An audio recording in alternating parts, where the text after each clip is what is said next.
안녕하세요. 사연에 빠지다의 DJ 민영입니다. 오늘도 두 가지 사연 준비되어 있어요. 끝까지 함께 해주시고요. 구독과 좋아요 버튼도 눌러주세요. 그럼 오늘의 사연 바로 만나볼게요. 안녕하세요. 제가 어렸을 때 집에 큰일이 두 가지가 있었는데요. 첫 번째는 아빠가 보증을 잘못 써셨던 일이었어요. 그때만 해도 어째서 그따위 보증이 존재했던 건진 모르겠습니다. 여기에 무슨 말이며 설명이 더 필요할까요? 두 번째는 말이죠. 저희 엄마가 계모임에서 사기를 당하신 것이었어요. 시골 동네에서 예전에 쉽게 찾아볼 수 있었던 게 아주머니들끼리 모여서 드는 개였죠. 저희 가족이 살았던 서울의 어느 변두리 동네에서도 그런 계모임이 존재하고 있었고요. 하필이면 저희 엄마가 나쁜 마음을 먹은 개주가 돈을 쥐고 있었던 그 계모임에 돈을 갖다 부었던 분이었습니다. 엄마는 원래 개를 들고 계셨었는데 그러던 와중에 아빠가 보증으로 잘못되셨던 건데요. 그러자마자 개모임에 당시 개주가 야반도주를 했습니다. 개모임이라는 게 여럿이 드는 거니까 엄마 말고 피해자가 또 있었을 거 아니에요. 게다가 정감이 넘치는 동네였기 때문에 더욱 난리가 나고 다들 충격에 빠져 배신감으로 치를 떨었어요. 다른 피해자 아주머니들이 분통을 터뜨리며 차라리 콱 죽고 싶다고 울다가도 저희 집 사정을 떠올리면 얼굴에 눈물이 닦았습니다. 빚보증으로 폐가망신을 당하게 된 저희 집 사정에 비하자면야 당신들의 사정은 양반이었기 때문입니다. 온 동네 사람들이 저희 집을 향하여 망해도 저렇게 망할 수가 있나 하고 혀를 끌끌 차며 안타까워했습니다. 그래서 더 이상 그곳에서 살 수가 없었어요. 오만 관심과 눈초리를 다 받게 되어서 그런 건 아니었고 그곳에서 계속 살기엔 돈이 없었기 때문입니다. 거의 몸만 빠져나왔던 것으로 기억해요. 과장이 아니고요. 진짜로 짐을 챙긴 게 거의 없었어요. 그 정도로 상황이 나빴었네요. 그때 경기도로 나왔었죠. 그런 곳을 집이라고 부르는 것 자체가 절망적이었던 그런 열악한 공간에서 5식구가 몸을 뉘었습니다. 제가 집에서 막내예요. 위로 언니가 있고 오빠도 있지요. 민망한 소리지만 저는 집에서 귀여운 막둥이였답니다. 한껏 막내답게 그저 해맑은 모습으로 아무 고민 없이 지내며 자라왔던 저였어요. 그랬기 때문에 집안에 닥친 커다란 위기 앞에서 더욱 힘들었고 낯설었던 것 같아요. 태어나서 처음으로 마주하는 부모님의 절망에 잠긴 모습을 볼 때면 무서운 기분이 들기도 했습니다. 차라리 그냥 다 같이 죽자. 여기서 끝내자. 살아봤자 뭐해. 살아봤자 하루하루가 고통일 뿐이야. 명신 엄마, 그래도 우리 자식들이 있는데 어떻게 그래. 토끼 같은 자식 새끼들, 아직 어린애들 두고 어떻게 그러겠냐고. 힘들어도 견디자. 참아보자. 견디고 참는다고 해서 달라지는 게 있을까? 이 고통의 끝은 있을까? 나는 내 새끼들에게 이 고통을 지금보다 더 알게 하고 싶지가 않아. 그러니까 다 데리고서 그냥 함께 저 세상으로 떠나는 게 가장 나을 것 같아. 솔직히 그렇잖아. 우리 그만 고통 속에서 살고 이제 평온해지는 게 어때? 자식들을 다 데리고 가자고? 아직 인생이 창창하다 못해 이제 인생을 시작한 우리 자식들을? 그러면 두고 가? 어떻게 두고 가? 그럴 순 없잖아. 다 같이 데리고 가야지. 아무런 고통도 없는 그곳으로 우리 5식구가 다 함께 떠나는 거야. 어느 날 부모님이 그런 대화를 나누시는 것을 듣고 말았습니다. 집이라고 부르기도 싫었던 그곳의 공간은 너무나도 열악했고 단 하나의 방만이 존재하였는데 벽도 얇아서 단열도 안 되고 방음조차 안 됐었죠. 그래서 야심한 씨가 부모님이 밖에서 대화하시는 소리가 다 들려왔습니다. 잠에 푹 빠져 있었더라면 못 들을 수도 있었을 텐데 그날따라 제 눈이 말똥말똥 뜨여 있었어요. 그리고 당시에 저는 그 내용을 온전하게 이해하기는 무리인 어린아이였으나 본능적으로 이건 아니다라는 생각이 들었고 무서웠습니다. 눈물이 날 것 같아서 몸을 일으켜 앉아 주위를 두리번거리자 언니하고 오빠가 가만히 누워 있었어요. 저는 무서운 기분을 감당하기 힘들어서 울음을 참으며 언니를 살짝 흔들어 깨우려고 했어요. 그러나 제가 언니의 어깨를 잡아 흔들자마자 저지를 당했습니다. 언니가 팔을 들어서 제 손길을 툭 뿌리쳤거든요. 그러더니 몸을 반대로 돌려서 저에게 등을 보이고 누웠어요. 이번에 저는 오빠 쪽을 바라봤죠. 그러자 오빠 역시도 저에게 등을 보이는 자세로 바꿨습니다. 그 순간 깨달음이 왔어요. 잠을 자지 않고 있었던 사람은, 밖에서 나누는 대화 소리를 들어버린 사람은 이곳에서 저 한 명뿐이 아니었다는 사실을 말입니다. 아마 그날 언니하고 오빠는 한숨도 못 잤을 것 같네요.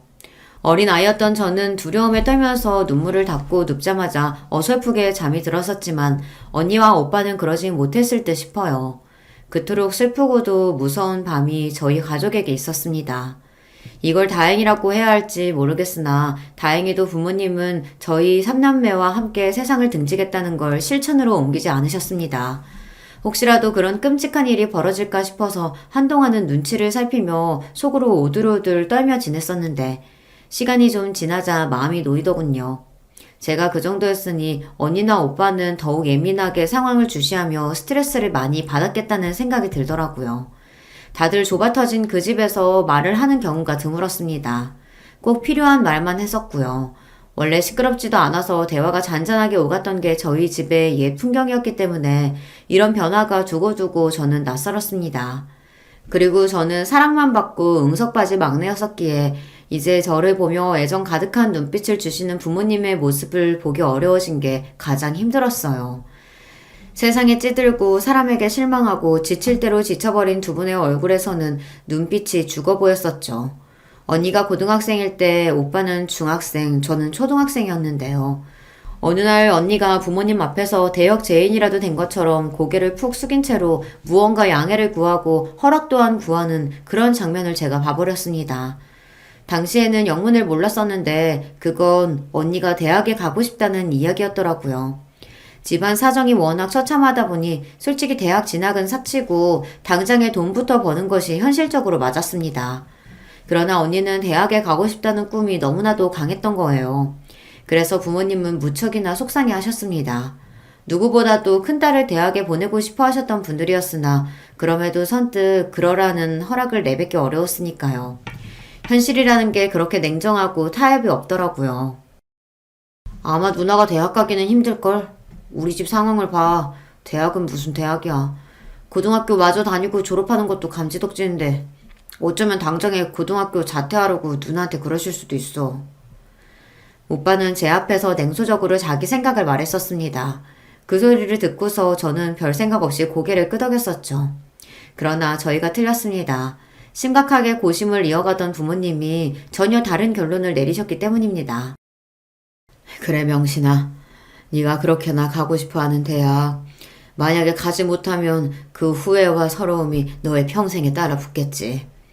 그건 아빠하고 엄마도 원하지 않아. 그러니까 가고 싶으면 대학에 가라. 네 하고 싶은 대로 해도 돼. 아빠가 그렇게 말씀해 주셨을 때 언니가 그 앞에서 펑펑 울었습니다. 언니가 그렇게 우는 것을 처음 봤던 때가 바로 그 순간이었네요. 부모님에게 연달아 벌어졌던 일들로 저희 집이 폭삭 주저앉았을 때 오빠하고 저는 현실이 믿겨지지 않아 눈물을 흘렸었는데 언니는 그때도 입술을 꽉 깨물고서 안 울었었거든요. 그랬던 저희 집 장녀가 대학을 가도 좋다는 이야기에 오열을 하고 있었습니다. 그 모습은 제 가슴에 뜨거운 울림을 주었던 것 같아요. 언니는 고등학교 졸업 후에 무난한 4년제 대학에 들어갔습니다. 가족들에게 엄청 미안해했어요. 명문대가 아니라서 미안하다고, 대학 욕심을 냈던 주제에 공부는 그만큼 하지 못해서 면목이 없다고, 얼마나 가족들 앞에서 울적해했는지 모릅니다. 하지만 부모님은 그런 언니를 따스히 다독여 주셨어요. 그래서 언니가 대학 생활을 시작할 힘을 얻었던 거라고 저는 그렇게 보고 있어요. 부모님은 언니가 대학을 가기 전에 간 후에도 미친 듯이 일을 하며 돈을 벌고 계셨습니다. 아빠는 온갖 현장 일을 닥치는 대로 다 다니셨고요. 그래서 몇 날 며칠씩 집에 안 들어오시는 일이 허다했습니다. 엄마는 생산직으로 공장을 다니셨죠. 옛날에 엄마에 비하면 너무나도 생기가 하나도 없는 모습이라 슬프고 낯설었지만 그래도 집이 폭삭 주저앉았던 그때 직후에 비하면 시간이 지나며 얼굴이 많이 나아지셨기 때문에 그나마 다행이라고 저는 생각했습니다. 적어도 더 이상 5식구 다 같이 죽자는 말씀은 안 하시게 되었으니까요. 대학생이 된 언니는 공부뿐만 아니라 일까지 열심히 했습니다. 정말 24시간이 부족해 보일 정도로 열심히 살았었죠. 20대 초반에 체력이 받쳐줬기 때문에 가능했던 것이지 안 그랬으면 불가능했을 게 분명하다는 생각이 들 정도로 언니는 무리를 해가면서 대학 생활과 동시에 각종 일을 하며 돈을 벌었습니다. 그래서 4년제 대학을 다니는 동안 단 한 번도 집에다가 손을 벌린 적이 없었고요. 오히려 생활비에 보태 쓰시라며 부모님께 돈을 드렸어요. 사춘기 시절 집안 상황도 그랬다 보니 잠시 심적으로 방황을 하기도 했던 오빠가 정신을 바짝 차리게 된 것에는 죽도록 열심히 사는 언니의 모습도 있었다고 봅니다. 오빠는 전문대를 갔는데요. 거의 학비가 안 들었던 곳으로 알고 있어요. 그래서 오빠가 그 전문대를 간 것이었고 학교와 연계된 일터에 곧장 취업까지 했었죠. 그 시기에 오빠가 남겼던 말이 무척이나 인상 깊었어요. 적성? 흥미? 진로 고민? 그딴 걸 떠드는 것 자체가 전부 사치야. 그냥 최적의 길을 찾아서 닥치는 대로 살아야 돼. 안 그러면 우리 같은 사람들은 이 사회에서 못 살아남으니까. 그렇게 말을 하던 오빠의 모습이 무척이나 의젓해 보여서 인상 깊기도 했었지만요. 어딘가 가슴 한편이 알싸해졌던 그런 감각이 남아있네요. 쉬지 않고 일을 해오신 부모님부터 언니와 오빠까지 전부 이를 악물고 지독하리만치 악바리 정신으로 무장한 채 살았습니다. 그런 희상이 모이고 또 쌓여서 이뤄낸 변화가 있었다면 드디어 집이라고 부를 만한 곳에서 살게 되었다는 것이었네요. 제가 고등학생이 되었을 무렵에는 저희 집을 제법 살만하다고 표현할 수 있었던 것 같아요. 하지만 평화를 쟁취하는 것에는 대가가 따르더군요. 그 즈음부터 아빠가 편찮으셨어요. 너무나도 무리를 해오신 것에 대한 후유증이었겠죠. 가장으로서 스트레스와 압박감도 지난 세월 너무 많았을 테고요. 무엇보다 비보증을 잘못 써셔서 모든 걸 망치셨던 그때부터 아빠는 아마 단 한순간도 죄책감에서 벗어나 보신 적이 없었을 거예요. 그런 것들이 전부 아빠의 건강을 갉아먹은 모양이었어요. 그날도 돈을 벌러 나가셨다가 길에서 쓰러지셨죠. 병원으로 실려가셨어요. 몸에서 어디 한 군데 균형이 맞아있던 곳이 없었고 무엇보다 암이 걸리신 상태였습니다. 불행 중 다행으로 이기라서 희망이 있었고요. 저희 가족은 희망만 있으면 된다라는 생각으로 그런 마음으로 똘똘 뭉쳤습니다. 엄마는 그간 얼마나 알뜰살뜰하게 살림을 해오신 것인지 비상금을 따로 모으셨더라고요. 비상금의 대부분은 언니와 오빠가 새마을비 명목으로 부모님께 드렸던 돈에서 나온 것이었고요. 엄마는 차마 자식들이 밖에서 고생을 해가며 벌어온 돈을 다 쓸 수 없었기에 아끼며 일부를 항상 고이 간직해왔다고 하셨습니다. 그 앞에서 저희 삼남매의 눈가와 가슴이 뜨거워졌었죠. 아빠가 또 자책을 하시고 미안해 하실까봐 일부러 저희 가족들 더 씩씩하게 굴며 암 별거 아니고 치료비 또한 얼마 안 드는 것처럼 그렇게 행동을 했었네요. 저는 고등학교 생활 내내 따로 학업비 명목으로 집에서 돈을 받아본 기억이 없는 것 같아요. 교과서를 닳고 닳도록 보았고요. 문제집은 교무실을 기웃거리며 돌며 공짜로 받았습니다. 자존심이요. 친구들의 시선이요. 그런 건 정말 최소한의 여유가 있어야 신경을 쓰는 것이잖아요. 저는 밑바닥까지 봐왔던 입장으로서 그깟 자존심이 밥먹여준다고 생각하지 않았습니다. 사실 미성년자 학생이 그렇게 굴기 쉽지 않잖아요. 감수성 예민할 때니까요. 하지만 그럼에도 저는 아주 악착같이 구는 면모가 강했던 것 같아요. 제 위로 언니와 오빠가 얼마나 악바리 정신으로 사는지 봐왔기 때문에 아마 그런 모습을 보면서 배워왔던 것이겠죠. 학교 뒤편에 있는 매점은 들어가 본 적도 없습니다. 항상 소화기관이 약해서 간식거리를 먹으면 배가 아픈 사람처럼 친구들 앞에서 그렇게 굴었어요. 그 핑계로 매점도 가지 않았었죠. 실상은 돈 한 푼이 아까워서 아무것도 못 사 먹었던 것이지만요. 가족들이 얼마나 힘들게 벌어온 돈인지 아니까 함부로 쓸 수가 없었습니다. 피와 땀이 담긴 돈을 저는 아주 귀하고 중하게 여겼습니다. 어린 시절에 집안 사정이 어려운 걸 겪게 되면 보통 두 가지로 결과가 나뉘더라고요. 비관적으로 철이 안 들거나 지나치게 철이 들어버리거나 둘 중 하나라고 합니다. 저는 후자였어요. 학창시절에 항상 머릿속에는 티끌모아 태산이다 이런 생각을 가지고 있었고요. 그래서 매점에 작은 과자 한 봉지도 못 사 먹었던 거예요. 돈이 너무 아깝고 어렵게 생각되어서 그런 이유로 공부도 열심히 했던 사람이 바로 저입니다. 돈이 간절하고 부족할수록 남들보다 공부를 더 열심히 해야 한다는 이치를 다행스럽게도 저는 제때 알아차린 경우였어요. 비록 학원 한번 다니지 못했었고 학용품 또한 공짜로 얻어지는 것을 사용해서 공부를 해야 하는 입장이었으나 그런 걸 핑계로 삼지 않았습니다. 무조건 공부에 매달렸고 그 결과 꽤 알아주는 대학에 저는 들어갈 수 있었는데요. 중요한 대목은 장학금을 받고서 입학했다는 사실이겠죠. 이게 저는 그렇게나 뿌듯하고 보람되더라고요.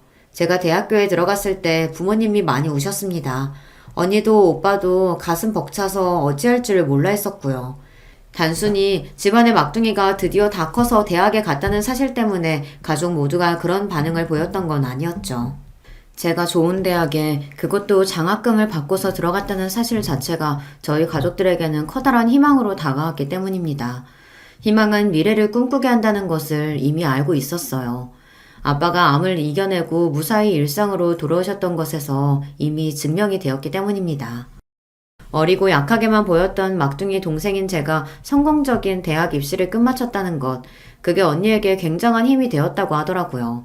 사실 언니는 너무 오래 무리하며 달려온 사람이었으니까 사람인지라 한계가 있어서 지칠 법도 하잖아요. 지쳐서 주저앉고 싶었을 무렵 제가 보란듯이 대학에 잘 갔던 것이었죠. 그게 언니를 힘이 나게 만들었습니다. 언니는 다시 달려보자는 각오를 다지고서 그렇게 살았고요. 그러다가 형부를 만났습니다. 형부가 정말 성실하고 착하고 좋은 분이에요. 인상부터 서글서글하고요. 사람이 진국이라고 할 수 있습니다. 다른 무엇보다 일단 저희 부모님에게 너무 잘하고요. 사위복이 있다면서 우리 부모님이 형부를 얼마나 마음에 들어 하시는지 모른답니다. 그런 형부와 만나서 결혼한 언니는 알콩달콩 결혼 생활을 잘 해나갔네요. 보기 좋은 모습이었어요. 그런가 하면 오빠는 부유한 집안의 여자한테 푹 빠져서 매달렸어요. 그 여자 입장에서는 당연히 제 오빠 따위 전혀 눈에 안 찼겠죠. 하지만 10번 찍어 안 넘어가는 나무 없다고 하던가요. 자신을 공주처럼 받들어주는 남자 앞에서 조금씩 흔들리게 됐던 모양입니다. 결국은 그 여자가 오빠의 마음을 받아줬어요. 바로 제 새언니인데요. 새언니네 집안에서는 당치도 않는 남자하고 어디 결혼을 하려고 드냐면서 처음에 두 사람의 결혼을 무조건 반대했었다고 합니다. 그러나 결국 반대를 철회하시게 됐었는데 그 사유 중 하나가 오빠의 동생인 제가 좋은 대학 간판을 달았다는 점이었어요. 그러니 어떻게 보자면 오빠는 제 덕분에 결실을 맺을 수 있었던 건데요. 사람 일이란 정말 신기하죠. 오빠가 저에게 무척이나 고마워하였답니다. 꼭 은혜를 갚겠다는 말까지 하면서 얼마나 저의 공으로 돌려주는지 몰라요. 그렇게 두 사람이 결혼을 했고 새언니네 집안이 부유한 만큼 당연히 저희 집안에도 반사 이익이 돌아왔으므로 경사가 난 것이었습니다. 그때부터는 부모님의 얼굴이 활짝 펴기 시작했고요. 살다 보니 이런 날도 오는구나. 살아있길 잘했다. 오늘날까지 인생 살아보기를 정말 잘했어. 오빠가 새언니하고 결혼하던 날 엄마가 눈물을 훔치시며 그렇게 말씀하시는 것을 들었어요. 그러자 그 옛날 너무나도 힘들었던 때에 엄마가 차라리 다 같이 죽자고 생각하셨던 게 떠올라서 가슴이 아팠던 것과 동시에 감기가 무량하였습니다. 그 힘든 시절이 어느새 다 지나고 이렇게 빛 보는 날이 오는구나 싶더라고요. 역시 좋은 것이든 나쁜 것이든 결국에 모든 것은 다 지나가기 마련이라는 말이 맞았습니다. 저는 대학을 졸업하고서 꽤 이름이 있는 기업에 들어갈 수 있었어요. 사무실에 저만의 자리가 있고 제 명함이 있다는 사실에 처음에는 너무 믿어지지 않을 만큼 감격했던 기억이 나네요. 쫄쫄 굶어가면서 교무실에서 얻은 문제집을 풀던 수험생 시절이 떠올라 더욱 그랬던 것 같습니다. 이제 여기까지 왔으니 어디 한번 최선을 다해서 이 생활을 누려보자 하는 마음도 들었고요. 저는 돈 버는 재미를 처음 느끼기 시작했어요. 학교를 다니면서 아르바이트를 했던 때와는 차원이 달랐죠. 자연스레 돈 관리에도 관심이 가더라고요. 저축부터 재테크까지 다양하게 관심을 두며 짬날 때마다 공부를 하였답니다. 저와 이런 부분에서 대화가 통하는 사람들과 회사 내에서 친해지게 되었어요. 그렇게 친해진 분들 중 어떤 한 분을 통해서 남자 한 명을 소개받게 되었는데요. 저는 제 남편을 그런 과정으로 만났던 것이죠. 다니는 회사 수준이 거의 비슷했었기 때문에 소개를 받게 되었었는데 처음에 얘기를 언뜻 전해 듣고서 기대했던 것보다 직접 만나보니까 더 좋았던 사람이 바로 제 남편이었습니다. 일단 사람이 가볍고 허황된 것과는 거리가 멀었고요. 성실했어요. 그러면서 일하는 것에 관해서는 의욕이 강한 편이었으며 성격은 착하다고 볼 수 있었습니다. 너무 마음에 들더라고요. 그래서 금세 사귀기 시작했었고 그때 남편이 모아놓은 돈이 별로 얼마 안 됐었습니다. 그렇다고 해서 시댁 집안이 잘 사는 것도 아니었고요. 하지만 제가 경제적인 부분에 전혀 개의치 않았던 것 같아요. 돈보다 사람이 우선이라고 생각했었고 무엇보다 형부라는 예시가 있었으니까요. 저희 언니하고 결혼했을 때 형부가 돈도 뭣도 없었지만 그럼에도 단란하게 가정을 꾸려서 너무 행복하게 잘 살아왔죠. 경제적인 배경이 부족하더라도 사람 됨됨이가 좋고 착실하고 자기 여자 하나만 바라보고 이런 남자라면 저는 너무 좋았습니다. 결혼 상대로 너무 괜찮다고 속으로 생각을 쭉 해왔던 저는 남편과 만난 지 1년 정도 됐을 때 먼저 결혼에 대해 의논하자고 말을 꺼냈었답니다. 남편하고 사귀는 동안 싸운 적이 전혀 없었을 만큼 서로 잘 맞았었는데 결혼 문제에 관해서도 마찬가지였어요. 생각이 엇비슷했고 결혼하고 싶은 마음 또한 잘 통했습니다. 그래서 그때가 되자 저는 가족들을 향해 결혼하게 되었다고 밝혔었고요. 그랬더니 온 가족이 한바탕 난리가 났었네요. 우리 집 막둥이가 언제 이렇게 다 커서 시집을 가게 됐다고 그러니? 언니하고 오빠가 결혼한다고 했던 때와는 서운함보다 기뻐하는 감정이 훨씬 더 큰 게 보였던 엄마가 눈물이 그렁그렁한 걸 보자 저도 눈시울이 뜨거워졌습니다. 아빠 역시도 첫째와 둘째를 결혼시켰던 때에는 그저 이럴 때가 되었구나 싶은 마음이 컸었는데 막내가 결혼한다고 하자 그만큼 세월이 많이 흐른 것도 갑자기 느껴져서 가슴 한편이 썰렁하고 허전해진 기분이라고 하셨어요. 부모님이 울컥하신 모습을 보였다면 언니와 오빠는 놀랍고 즐거워하는 모습을 보여주었습니다. 아무리 의젓하게 행동을 해도 영원히 어린 동생으로만 보였던 제가 결혼을 한다고 하니까 진짜로 완전히 어른이 되었다는 게 그제서야 체감이 되며 깜짝 놀랐다고 하더라고요. 오빠는 저에게 통 큰 결혼 선물을 안겨주겠다는 말까지 하였습니다. 내가 너한테는 일전에 크게 신세진 것도 있었잖아. 이제 갚아야지. 차 한 대 뽑아줄 테니까 마음에 드는 게 있는지 한번 진지하게 알아봐. 뭐? 차를 뽑아주겠다고? 그게 정말이야?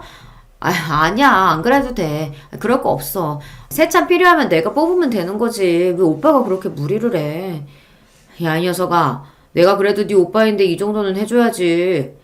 그리고 민망한 사실 한 가지 밝히자면 차를 100%내 돈으로 뽑아주겠다는 건 아니야. 오빠 돈만이 아니라고? 그러면 또 누구 돈이 들어가는 건데? 잠깐만. 설마 새언니? 제 결혼 선물로 오빠뿐만이 아니라 새언니까지 합세해서 정말 놀랍게도 차를 한 대 뽑아주겠다고 한 거예요.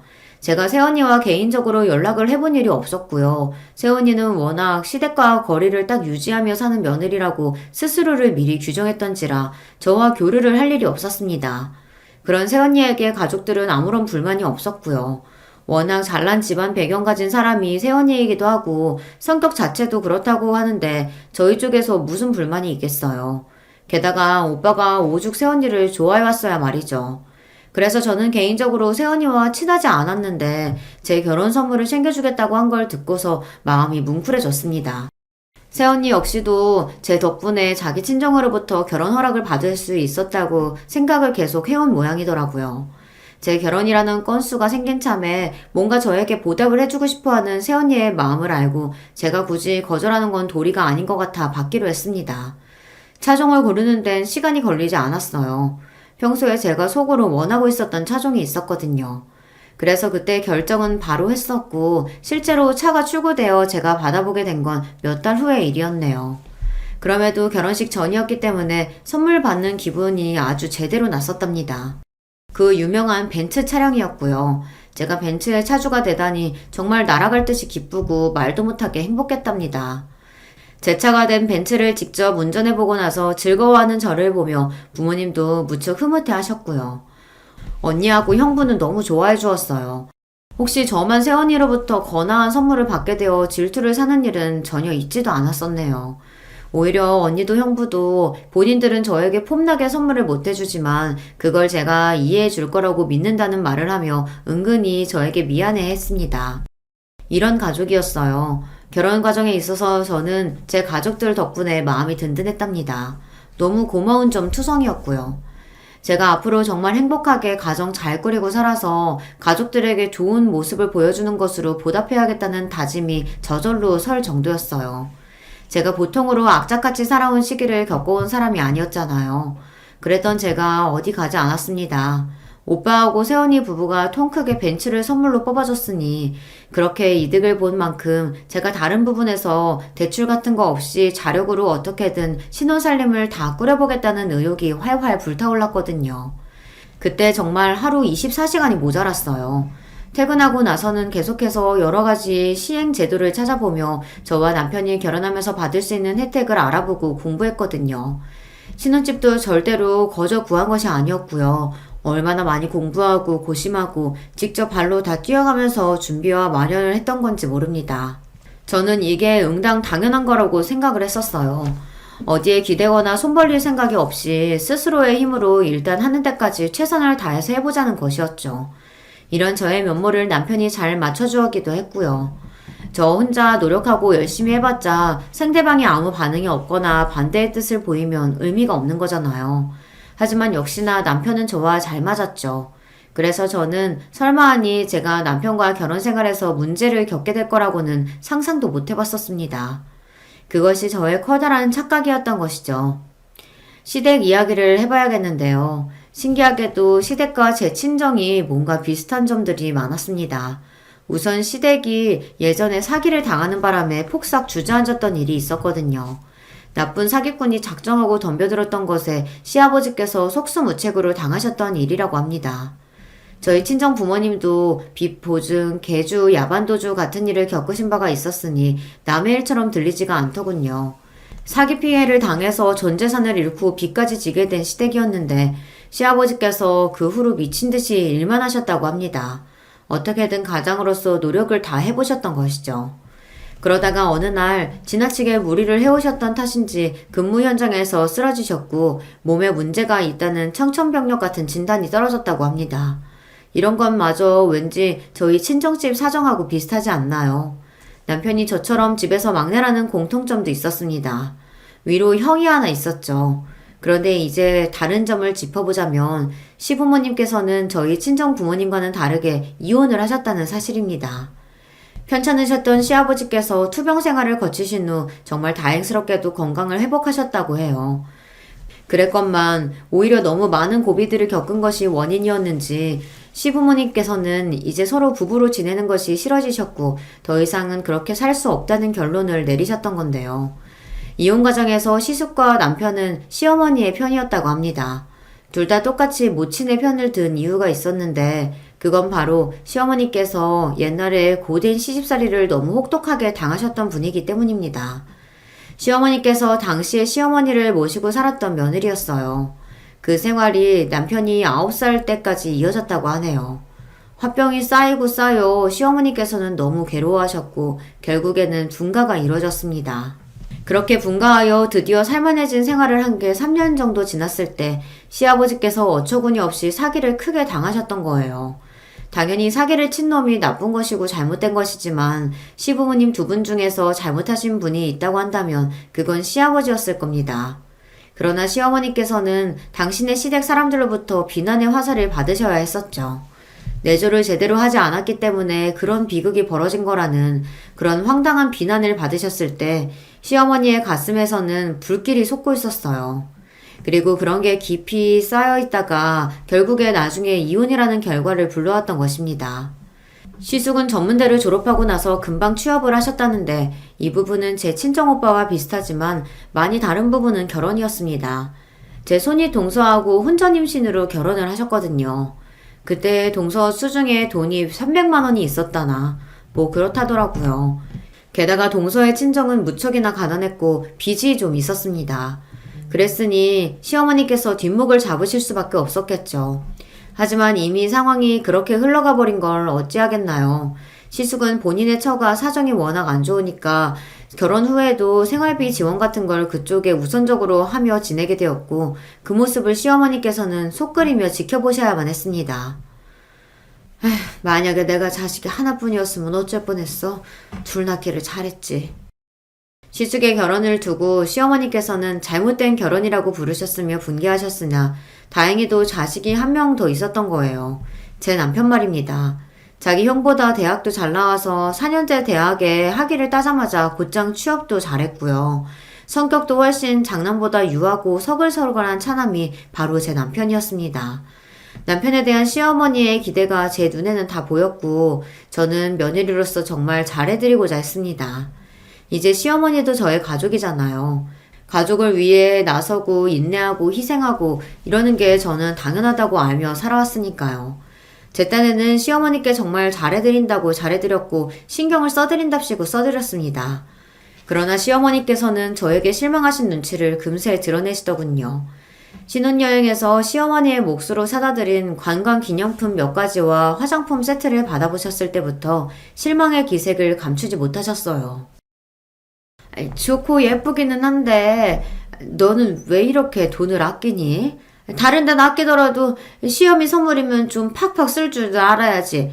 그게 맞는 거지. 네? 최고로 인기 많은 것들 중에서 열심히 골라본 건데 어머님 눈에는 별로인가요? 혹시 다른 브랜드 화장품으로 사드릴까요? 아니 화장품이고 나발이고 명품백 하나 정도는 사왔어야 맞는 거 아니냐? 내가 얼마나 기대를 했는데 아유 이게 뭐니? 어떤 거요? 명품백이요? 어머님 죄송한데 그건 생각도 안 해봤어요. 신혼여행 갔다가 사오기에는 좀 여러모로 부담스러운 것 같네요. 그럼 언제 사주려고? 내 생일에? 그건 그때 가서 생각을 해보고 준비를 하겠습니다. 그래, 그때 생각 한번 잘 해봐라. 너는 네 친정오빠가 결혼을 그렇게 잘했는데 부잣집하고 인연을 맺었으면서 어쩜 그렇게 째째하니? 그렇게 사는 거 아니야. 저는 시어머니 입에서 새언니 친정의 이야기를 들은 순간 감을 잡을 수 있었어요. 세상에 저는 그런 쪽으로는 생각도 안 하고 있었는데 시어머니께서는 새언니로부터 이어지는 콩고물을 어떻게 받아볼 수 있을까 싶어 그걸 염두에 두고 계셨던 겁니다. 너무 당황스러웠지만 그렇게 생각이 되셨을 수도 있겠다 싶었고 그냥 넘어갔었네요. 하지만 그 후로 시도 때도 없이 명품 타령을 하시는 거예요. 어디 가볍게 외출을 하려고 해도 들고 나갈 가방이 마땅치 않다느니 모자에 비싼 로고가 박혀있으면 멋있게 쓸만할 텐데 그렇지 못해서 모자도 쓸 게 없다느니 대체 그런 소리를 저한테 전화로 왜 하시는지 알 길이 없었네요. 아니 어머님은 나 일하는 거 뻔히 아시면서 왜 자꾸 전화하시는 거야? 나하고 특별히 하실 대화도 없으시면서 그러시네. 내가 바쁘다고 해도 안 들으셔. 당신이 어떻게 좀 해봐. 며느리가 생겨서 우리 엄마가 좋으셔서 그래. 솔직히 형수님은 거의 안 보고 살잖아. 보면 속 터진다고 엄마가 그러시는데 당신은 너무 마음에 드셨으니까 신나서 그러시는 거야. 남편은 멀쩡한 며느리가 생긴 게 처음이라 시어머니께서 신이 나서 처음에만 이러시는 거라고 하였습니다. 그런 소리를 들으니까 제가 굳이 또 예민하게 굴고 싶지는 않더라고요. 시어머니께서도 이제는 제 가족이니 제가 받아주는 연습도 해야겠다 싶었네요. 하지만 듣기도 싫은 명품 이야기를 자꾸 듣는 것은 아무 효율도 없는 것 같아 딱 잘라 말씀드렸었죠. 어머님, 제가 명품 들고 다니는 거 본 적 있으세요? 없으시죠? 그리고 저희 부모님도 마찬가지세요. 제가 명품 사치를 전혀 안 했기 때문에 당당했습니다. 저희 부부가 알뜰하게 신혼생활을 꾸려가고 있는 참인데 시어머니께서 자꾸 그러시면 곤란하다는 말씀을 드렸더니 그제야 민망해 하시더라고요. 왜 그렇게 쓸데없이 검소하고 그러니? 투덜거리셨지만 그 후로 명품 선물을 달라고 매일같이 그러시지 않아 다행이었네요. 놀랍게도 이때가 결혼식 날로부터 겨우 한 달이 지났던 시기였고요. 시어머니께서는 자꾸 저에게 뭔가를 바라고 기대하셔서 그게 부담스러웠습니다. 어련히 제가 다 알아서 해드릴 텐데 자꾸 요구를 하시며 또 그 요구가 상세하면서도 지나쳤기 때문에 제 입에서는 한숨이 끊이지 않았죠. 이런 경우가 살면서 처음이었기에 더욱 머리가 아팠습니다. 남편은 저한테 이해 좀 해달라고 했어요. 곤란한 저의 입장은 이해 안 하면서 시어머니의 입장은 눈물겹게 잘 이해해주려고 하더군요. 착한 남편이니 당연했네요. 착한데 불효자인 사람도 있나요? 그러니 워낙 성격이 착한 남편은 당연히 볼 것도 없는 효자였습니다. 시어머니께서 옛날에 고된 시집살이를 당하셨던 걸 두고두고 마음 아파하면서 우리 엄마 진짜 고생했다라고 말하는 그런 자식이었고요. 남편이 착하니까 효자라는 것은 진작 알았지만 그런 생각까지 가지고 있었던 줄은 몰랐네요. 결혼하고 나서야 알게 된 부분입니다. 처음 만났을 때부터 마음에 들었고 호감이 갔었고 많은 확신을 가지고 결혼으로 나아갔던 그런 관계라고 생각을 해왔건만 제가 미처 알지 못했던 남편의 면모들 때문에 솔직히 속으로 많이 당황스러웠어요. 그치만 실망 안 시키고 사는 사람이 어디 있겠나요? 그리고 남편의 입장에서는 제가 예상외로 매정하게 보여 그게 실망스러울 수도 있는 일이었죠. 그래서 저는 시어머니만 두둔하는 남편을 이해해보려고 했습니다. 시간이 지나면 시어머니와의 관계 또한 좋은 방향으로 바뀔 거라는 기대 또한 해보았습니다. 그런 마음가짐을 지니고 있었음에도 불쑥 짜증이 솟아오르는 것만은 어쩔 수가 없더라고요. 왜냐하면 시어머니께서 가지고 있던 생각들이 제 기준에서는 이해가 안 됐었기 때문이에요. 힘든 각오가 있었기 때문에 당신이 세상에서 제일 불쌍하고 안 됐다 하셨습니다. 그런데 제 친정집도 정말 힘든 각오가 있었지만 이겨내고 극복했거든요. 왜 혼자만 비극적인 운명을 짊어지신 것처럼 구시는지 이해가 어려웠어요. 다 큰 자식에게 부모가 효도를 바라며 돈을 받는 건 당연하다고 하셨습니다. 그런데 제 친정 부모님들은 자식들이 생활비 하시라고 드렸던 돈들도 쓰기 아까워서 어쩔 줄 몰라 하셨던 분들이거든요. 시어머니께서는 제 새언니가 부자이면 온 가족이 그 혜택을 누려야 마땅한데 그렇게 안 살고 있으니 제 친정 식구들의 정신 상태가 이상한 것 같다고 하셨습니다. 아니, 그게 무슨 상관인가요? 새언니의 친정이 잘 살아서 좋은 건 맞으나 거기에 기대어 살기를 친정 식구들이 단 한 번도 바란 적이 없었습니다. 그런 생각 자체를 안 했고요. 이런 마당이었으니 시어머니와 제가 너무 안 맞았던 거예요. 제가 며느리 된 입장으로 당연히 스트레스를 참는 쪽일 수밖에 없었고요. 그래도 이런 시련들이 언젠가는 다 지나가겠지 싶어서 꾹 참고 때마다 맞춰드리며 지내고 있었습니다. 그러던 어느 날 시어머니께서 한 가지 사실을 알게 되셨어요. 제 벤츠 차량이 새언니의 돈이 들어간 것이라는 걸 아셨던 건데요. 제가 안 밝혔으니 범인은 누구겠나요? 남편이죠.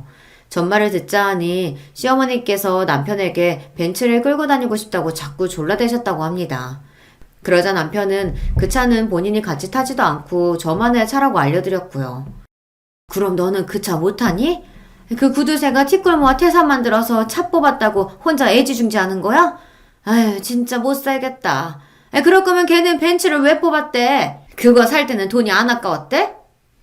시어머니께서 하도 우는 소리를 그렇게 하시자 남편이 그 벤츠가 저희 오빠 새언니 부부가 뽑아준 거라고 실토를 해버렸던 건데요.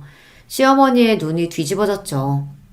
너는 네 친정오빠가 장가 잘 든 덕에 안 덕을 너는 네 친정오빠가 장가 잘 든 덕을 안 보고 사는 것처럼 굴더니 고상한 척이란 척은 다 하더니 결국에는 누구보다 그 혜택을 누린 거였다 이거지?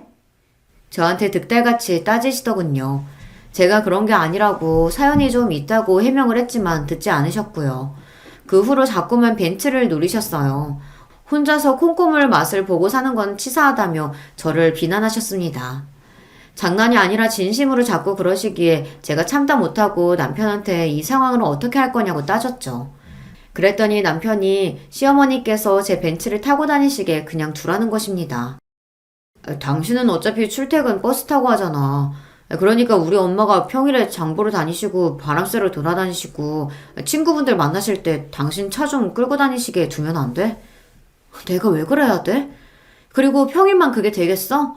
과연 어머님이 평일만 딱 쓰고 금요일마다 내 차를 직접 돌려주실까? 그게 가능해? 당신은 생각을 좀 하고 말을 해. 왜 그렇게 사람이 종이 없이 굴어?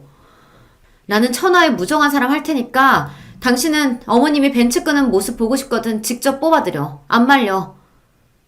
그럼 벤츠 뽑고 나서 할부금 같이 갚을 거야? 대체 내가 왜?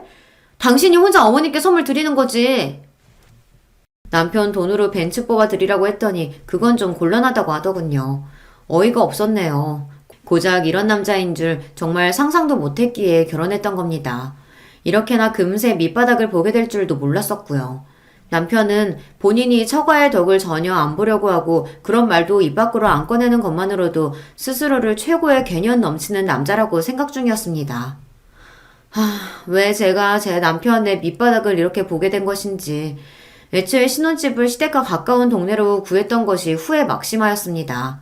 그렇지 않았다면 이런 머리 아픈 상황들이 계속 이어지지는 않았을 것 같더라고요. 이미 이렇게 되어버린 일들 뭐 어쩌겠나 싶어서 이제라도 적당히 시어머니의 말씀들을 흘려들으며 지내야겠다 생각했었죠. 괜히 제가 잘해드리려고 좋은 며느리가 되고 싶어서 의욕을 부렸다가 스스로 무덤을 파온 것 같았습니다. 그래서 일을 할 때는 아예 시어머니의 전화를 받지 않았고요. 문자도 퇴근하고 집에 도착해서야 답장을 보냈습니다. 평일에 일하는 직장인이 주말에 쉴 때는 쉬어야 한다는 명목으로 시어머니의 부름에는 핑계를 댔고요. 그랬더니 남편이 서운해하는 눈치였어요. 좀 삐진 모습이었고 제가 이럴 줄 몰랐다며 실망이라고 투덜대기도 했습니다. 거기다 대고 제가 받아쳤다가는 싸움 날 것 같아 제가 참고 가만히 있었고요. 그러던 와중에 결국 시어머니께서 못 참고 행동을 개시하셨던 거예요. 퇴근하고 왔는데 집에 시어머니께서 계셨습니다. 심장이 멎는 줄 알았네요. 깜짝이야. 어머님, 어쩐 일이세요? 어떻게 들어오셨고요? 내가 내 아들 사는 집도 못 들어와 보니? 당당하게 저를 쏘아보셨죠. 남편이 현관 비밀번호를 알려드렸더라고요. 방금 퇴근하고 와서 피곤한데 시어머니께서 이러시니까 머리가 다 아팠습니다. 그래서 힘없이 무슨 일로 이렇게 오신 거냐고 여쭸더니 바빠서 고단한 척 하지 말라며 제가 항상 온갖 종류의 고상한 척 다 하는 것 같다며 잔소리를 퍼부으셨죠. 세상에 퇴근하자마자 이런 소리를 들어야 한다는 게 기가 막혀서 가만히 있었는데요. 혹시 저녁도 드시고 가실 건가 싶은 궁금증과 걱정으로 시어머니를 멍하니 바라보고 있었는데 그때 본론을 꺼내 드셨습니다. 갈 때는 네 차 타고 가련다. 아, 제가 모셔다 드릴까요? 너는 그냥 차 키만 주면 돼. 내가 알아서 몰고 갈게. 네? 그게 무슨 말씀이시죠? 설마 제 차를 어머님이 몰고 가시겠다고요? 가져가시겠다는 거예요? 예, 내가 진작부터 벤츠 끌어보는 게 소원이었던 사람이야. 너는 네 CM이 소원도 못 이뤄주니? 저기 어머님, 제가 능력이 대단한 사람이면 다 들어드리고 싶은데 죄송하게도 그렇지 못해서요. 그 차는 제가 정말 소중히 애지중지하는 건데요. 네 돈으로 뽑은 것도 아니잖아. 근데 너만 누리고 나는 누리면 안 돼? 너는 째째하다 못해 치사하게까지 하면 사람이 너무한 것 아니냐? 시어머니께서 사태질까지 하시며 윽박 지르신 순간 제 얼굴에 침이 튀는 것까지 느껴졌습니다. 그때 머리 꼭지가 확 돌더라고요. 더 이상 못 해먹겠네요. 제가 엄청난 실수를 했다는 걸 스스로 인정하지 못해 오늘 여기까지 온 것 같아요. 그런데 이제는 인정하렵니다. 네, 제가 결혼을 잘못한 사람이었어요. 인생 최대의 실수였죠. 이제는 다 그만둘래요. 뭐야? 너 정말 웃긴다. 결혼이 애들 장난이니? 네가 그런다고 해서 마음대로 이혼할 수 있을 줄 알아? 모르셨죠? 저희 아직 혼인신고 안 했어요. 그게 무슨 말이니? 혼인신고가 아직이라니? 그럼 아직도 법적 부부가 아니란 소리? 네. 1인 가구여만 받을 수 있는 혜택이 있어서요. 그것 때문에 아직 혼인신고조차 안 한 상태였습니다. 그러길 천만 다행이었네요. 이런저런 정보 많이 찾으며 공부하고 한 푼이라도 아끼려고 했던 지난 노력이 오늘 이런 식으로 빛을 발할 줄은 몰랐네요. 결혼 생활은 이쯤에서 접을게요. 원인이 뭔지는 제가 말씀 안 드려도 잘 아시겠죠? 제가 차분히 말씀을 드렸더니 시어머니의 얼굴에 경악이 점점 퍼져나가더군요. 결혼하면 즉시 혼인신고를 하는 걸로만 생각을 하셨기에 이랬을 줄은 상상도 못 하셨던 거예요. 얼굴에 가득 차있던 탐욕의 기운이 싹 가신 시어머니께서 난감해하시며 진정 좀 하라고 하셨어요. 저는 시어머니와 마주보고 있을수록 더 스트레스를 받는다고 알려드렸습니다. 난 이만 갈 테니까 저녁 잘 차려서 먹어라. 내가 왔던 일은 없던 일로 하고. 종종 걸음으로 시어머니께서 빠른 퇴장을 하셨고요. 저는 저녁을 차리는 대신 당장 해야 할 일들을 정리해서 적어놨습니다. 그리고 잠시 후 남편이 귀가를 하였는데 시어머니를 찾는 것인지 밝은 얼굴로 집안을 두리번거리더군요. 시어머니의 연락을 못 받은 모양이었습니다. 그런 남편에게 저는 이혼하자고 그랬어요. 혼인신고를 안 했으니 마무리는 깔끔할 것 같아서 다행이야. 역시 나가있던 남편은 제가 적어놓은 정리 목록을 보면서 절망했습니다. 각자 짐을 빼는 수순, 집 정리, 돈 정리 이런 것들을 다 적어놨거든요. 그리고 시어머니로부터 제가 명품을 비롯하여 금전적인 것을 요구받았던 횟수 또한 하단에 기록을 해둔 상태였습니다. 벤츠를 빼앗아 가려고 하셨던 오늘의 시도까지 깔끔하게 기록이 되어 있는 걸 본 남편은 전의를 상실했어요. 그 어떤 변명이나 핑계가 안 통할 거라고 판단했는지 저한테 사과를 하였어요. 미안해. 내가 뭐가 옳고 그른지 몰랐어. 우리 엄마 일이라서 어쩔 수 없었나 봐. 용서해달라며 앞으로 잘하겠다고 하는데 그 모습마저 이제는 마마보이로 보일 뿐이었습니다. 무엇보다 저는 그렇게 골치 아프게 살고 싶지가 않았어요. 그래서 단호하게 굴었네요. 친정 식구들에게도 다 알렸고요. 그 덕에 도움을 받아서 더욱 빠른 정리가 가능했습니다. 전 남편 그리고 전 시어머니까지 저한테 매달리며 냉정하게 굴지 말고 기회를 더 달라고 그랬었는데요. 그냥 저는 냉정한 사람이 되기로 했습니다. 까짓거 천하의 냉혈한이 되어버리고 제 인생을 찾는 게 나았네요. 얼마나 후련했던지 몰라요. 저는 그 후로 돈에 관해서 열심히 공부한 것뿐만 아니라 인간관계, 특히 남자 보는 눈을 기르려고 신중하게 살기 시작했답니다. 그러다가 새로운 인연을 만났는데요. 의도했던 것은 아니지만 집안 형편이 빠듯한 사람이었어요. 하지만 이타적인 성격에 반해 결혼을 했는데 너무 행복하답니다. 시골 사시는 시부모님께서는 제가 온다 그러면 그 전날부터 온 집안을 쓸고 닦고 시장에 나가 장을 봐오시고 오만 호들갑을 다 떠셔서 미리 연락을 못 드릴 정도예요. 그리고 직접 농사 지은 것들 중 깨끗하고 맛있게 생긴 것만 소중히 골라다가 저를 주시네요. 그런 부모 밑에 자식이니 지금 제 남편이 얼마나 괜찮은 사람이게요. 속이 깊고 배려를 잘하고요. 저희 형부하고 비슷해서 둘이 엄청 잘 지냅니다. 그리고 여자들끼리 뭉치게 되면 언니, 새언니, 저 이렇게 3인방이 자주 커피 타임을 가지며 즐겁게 지내고 있어요. 이런 게 바로 한 가족의 모습이구나 싶어서 행복하답니다. 안녕하세요. 저는 막 30대가 된 아줌마입니다. 제가 예전에 겪었던 일을 한번 털어놓고 싶어서 사연을 보내봅니다. 저는 넉넉하게 산 편이 못 됩니다. 아주 어릴 때는 도리어 잘 살았던 편이고 초등학교 졸업하고 중학교 들어갈 때쯤부터 어려워지기 시작했었죠. 아버지가 사업을 하셨었는데 그때쯤 파산해서 야반도주했던 기억이 납니다.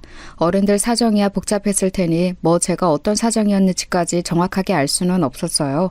저희 친가 쪽 친척 중 한 명이 아버지 사업장에서 일을 하셨는데 중간에 횡령을 하면서 돈을 빼돌려서 채무를 갚을 수가 없어서 망했다고 그런 식으로만 이야기를 들었죠. 그래서 친가 친척하고 대판 싸우셨는데 어처구니 없게도 친가 쪽 식구들이 전부 그 횡령범 편을 들었다고 했어요. 그래서 아버지와 저희 식구들은 친가 쪽하고 완전히 인연을 끊게 되었습니다. 원래 친가가 괜찮게 살았었는데 아버지는 도와주지 않고 그 횡령범만 감싸고 돌아서 아버지도 참으실 수가 없었다고 하더군요. 친가 쪽에서 큰아버지 아들이었던 큰 사촌 오빠만 그 뒤에도 왕래를 했어요. 그것도 친가 어른들 모르게 와서 인사를 하고는 했었죠. 저하고는 나이 차이가 많이 나서 큰 사촌 오빠가 10살 정도 많았습니다. 그래서 그때도 이미 성인이었고 공부를 잘해서 서울 올라가 따로 자취를 했기 때문에 자유롭게 저희 집으로 오갈 수 있었습니다. 머리도 깨이고 도리를 아는 사람이라서 그런지 저희 집에 무척 미안해했어요. 정작 큰 집하고는 그리 상관이 없는 일이었는데도 말이죠. 아무튼 그래서 저희는 제가 중학교를 들어가면서부터 가세가 기울어져 형편없는 살림이 되었습니다. 어머니는 아버지가 정말로 애지중지하며 사랑하셨는데 원래 몸이 좀 약하셨어요. 그런데 그렇게 사업이 기울어져서 파산을 하고 야밤에 짐 싸서 도망을 나오고 이러다 보니까 충격을 받으셔서 더욱이나 몸이 안 좋아지셨죠. 그런데 살림이 어려워졌으니 적극적으로 약을 써보지도 못하고 뭐 하나 치료를 제대로 해보지도 못했습니다. 아버지는 너무 괴로워하셨지만 별다른 도리가 없었어요. 돈이 있어야 병원에 가서 진료를 받고 입원비에도 쓸 테니까요. 물론 병원에 가긴 했지만 적극적으로 필요한 치료를 알아보거나 비싼 진료비를 쓰지는 못했습니다. 어머니는 결국 제가 고등학생이 되던 해에 돌아가셨습니다. 겨우 3년 정도 버티고 돌아가셨죠. 그동안 별다른 치료도 받지 못하셨지만 그것만으로도 우리에게 남은 돈은 점점 더 바닥이 나게 되었어요. 당시 저와 아버지, 동생이 함께 사는 반지하 방은 비만 오면 물이 새고 침수가 되는 곳이었습니다. 지금도 침수되는 집들은 정말 끔찍하게 습기가 많고 곰팡이가 많죠. 그 당시에는 더했습니다. 아무런 장치도 없이 비만 오면 거리를 흐르는 물이 그대로 집에 흘러들어왔어요. 그걸 막으려고 어린 저와 동생이 같이 계단참에 모래주머니를 쌓아놓기도 했지만 별다른 소용은 없었습니다. 물은 아무리 작은 틈만 있어도 새어 들어오고 새어나가게 마련이잖아요. 집은 축축하고 곰팡이가 많아서 어렸던 저희는 기관지가 좋지 않아졌습니다.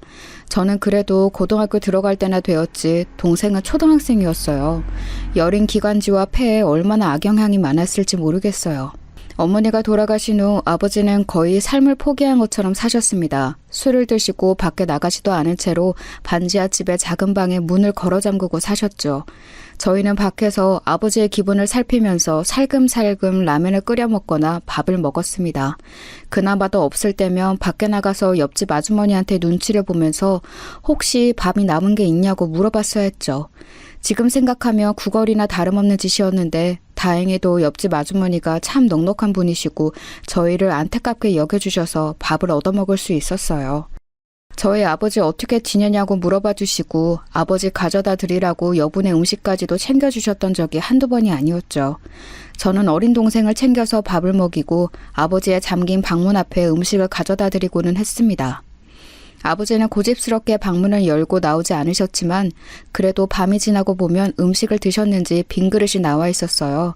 그러면 제가 그 그릇을 씻어서 옆집에 가져다 드리고 감사하다고 몇 번이나 말씀을 드리고는 했었습니다. 옆집 아주머니는 제가 애 많이 쓴다면서 정말 기특하다고 저를 격려해 주시고는 했어요. 정말 고마운 분이었죠. 그런데 어느 날 동생이 많이 아팠습니다. 열이 너무 많이 오르고 심하게 기침을 해서 제가 어떻게 해야 할지 알 수가 없었어요. 예전에 어머니가 돌아가실 때가 겹치며 떠오르더군요. 어머니도 돌아가실 때 열이 많이 났고 목이 아프다면서 힘없이 기침하다가 결국 숨을 거두셨거든요. 저는 너무 무서워서 동생을 끌어안고서 차가운 물로 수건을 적셔 온몸을 닦아주었지만 열은 쉽게 내리지를 않았습니다. 애 온몸이 불덩이처럼 뜨끈뜨끈하고 가슴과 목이 아프다면서 고통을 호소하는데 능력도 없고 아무것도 할 수 없는 고등학생이었던 저는 그저 울기만 했어요. 그런데 기침하는 소리가 들렸는지 평소 아무런 기척도 없던 작은 방에서 문이 열리고 아버지가 나오셨죠. 야, 너 지금 걔 아프냐?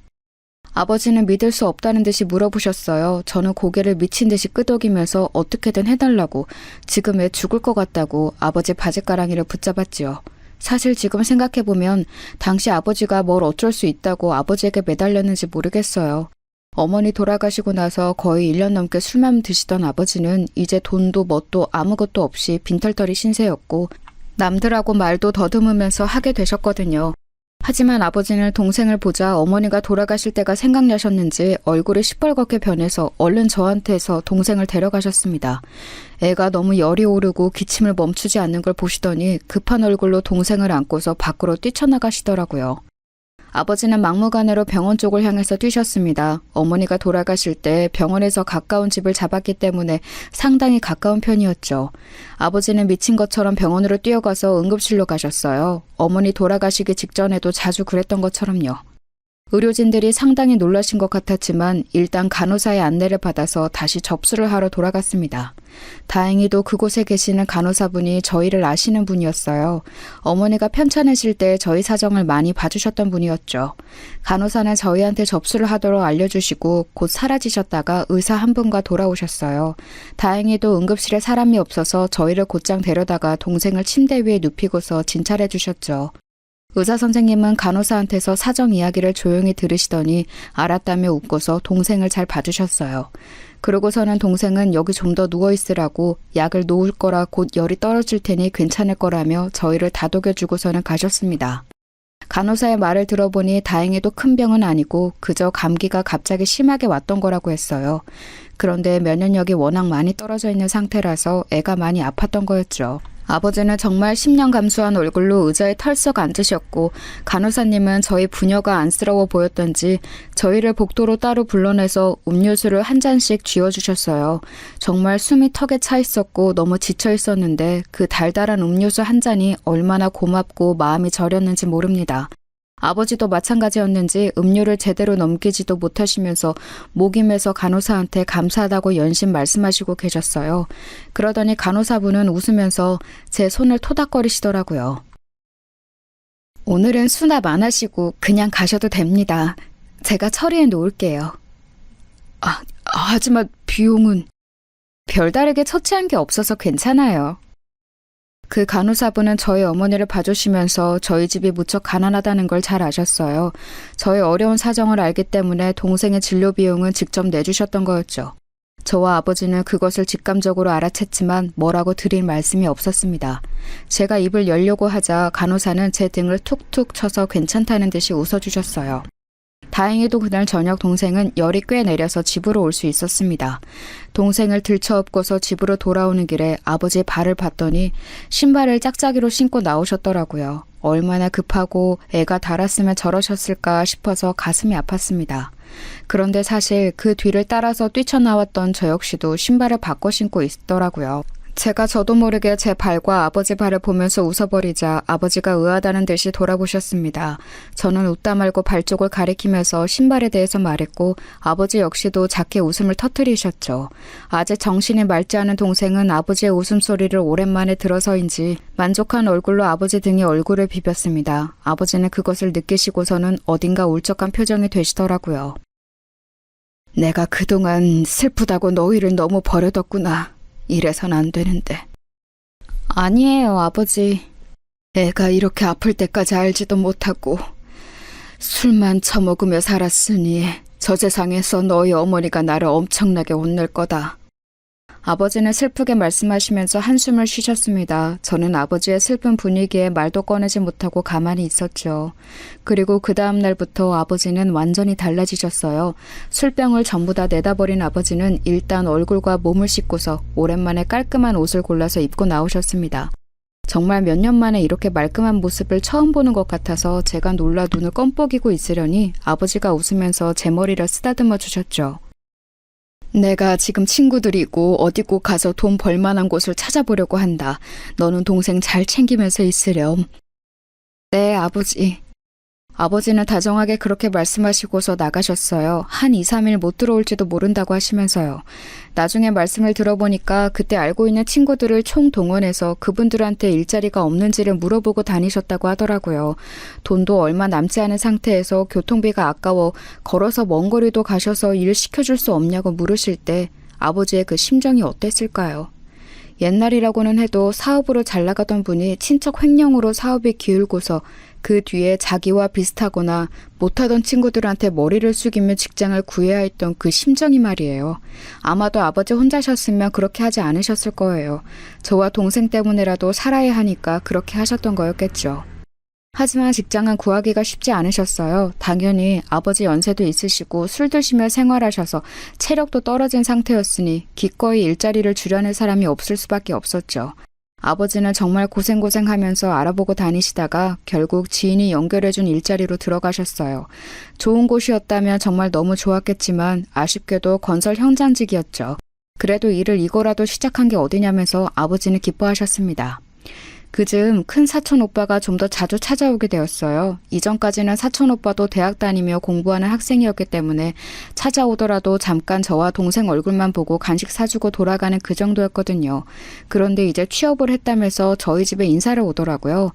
그러면서 저희한테 작은 선물도 사다 주고 저희 가족한테 식사도 대접했고요. 사촌 오빠도 취직해서 상당히 바빴지만 그래도 시간을 어떻게든 내서 오더군요. 아버지는 사촌 오빠한테 정말 면목 없다면서 고마워하셨죠. 제가 고등학교를 졸업하고 나자 사촌 오빠는 제게 일자리도 알아봐 주었어요. 저는 어차피 공부도 잘 못해서 대학에 갈 성적도 아니었고 형편도 안 되었죠. 사촌 오빠는 자기가 일하는 사무실에서 사무보조로 사람을 구하는 자리에 저를 앉혀주었고 저는 나름대로 성실성 하나는 자신 있었기에 그 호의를 기꺼이 받았어요. 사촌 오빠는 걱정하지 말라고 제 동생도 졸업하고 나면 이런 일자리 얼마든지 구할 수 있다면서 저희를 안심시켜주기도 했죠. 언젠가는 사촌 오빠한테 물어봤던 적이 있어요. 왜 우리한테 이렇게 신경을 많이 써주냐고요. 사촌 오빠는 조그만 게 별걸 다 물어본다면서 웃었지만 곧 대답을 해주더라고요. 너의 부모님이 어릴 적에 내 편을 들어주신 적이 있거든. 편이요? 내가 친구랑 싸웠는데 사실 걔가 내 연필을 훔쳐가서였어. 그런데 부모님이 그것도 모르고 나만 혼내고 있으니까 내 이야기를 좀 들어보라면서 뭔가 사정이 있었을 거라고 말씀해 주셨지. 너희 어머니는 나 감싸고서 꼭 안아주셨고 말이야. 그때 정말 너무 감사했었어. 어릴 적에 저희 부모님이 사촌 오빠를 억울한 상황에서 구해준 적이 있다는 거였어요. 그때 꼭 저희 부모님한테 잘해드리겠다고 생각했다고 하더라고요. 그런데 그 어린아이가 생각했던 것을 커서도 지킨다는 게 보통 일은 아니잖아요. 그런 면에서 사촌 오빠가 정말 대단해 보이더라고요. 그래도 제가 직장을 잡고 나서는 집안 사정이 약간 나아지기는 했죠. 아버지도 건설 현장 나가서 돈을 벌어오셨고 저도 작지만 안정적으로 월급을 가져왔으니까요. 처음 제가 그 적은 월급을 집에 가져가서 고기를 사가지고 왔을 때 아버지는 거의 울 것 같은 표정이셨어요. 제가 고등학교 졸업할 때까지 아르바이트 한 번도 못하게 하셨던 분인지라 제가 벌어온 돈이 너무 감동적이셨던 것 같아요. 아버지는 그 고기를 드시면서 기특하다, 장하다, 너무너무 자랑스럽다면서 저를 한껏 추어 올리셨죠. 동생도 정신없이 고기를 먹으면서 너무 맛있다며 기뻐했고요. 그래서 저는 직장 다니는 게 힘들지를 않았어요. 꾸중을 듣더라도 이것만 참고 견디면 집에 조금이라도 맞는 걸 사다 줄 수 있다. 동생 책 한 권 더 사다 줄 수 있다. 아픈 아버지 파스라도 하나 더 사드릴 수 있다. 그런 생각으로 살았으니까요. 정말 어찌나 직장 자체가 고마웠는지 몰라요. 그리고 사촌 오빠가 법무사로 합동 사무실에 들어간 거라 거기 따라 들어간 저도 일 자체가 깔끔했어요. 사람들도 제가 사촌 오빠하고 친척이라는 걸 알았기 때문에 저한테 잘해주시는 면도 있었고요. 그렇게 직장에 다니다 보니 한 5년 뒤쯤 결혼을 생각하게 되었죠. 한 사무실에서 일하던 사람인데 법무사는 아니고 그냥 일 처리해주는 사무직 직원쯤 되는 사람이었어요. 직원이라고 해야 할지 아르바이트라고 해야 할지 저보다 늦게 들어와서 직급은 낮았었지요.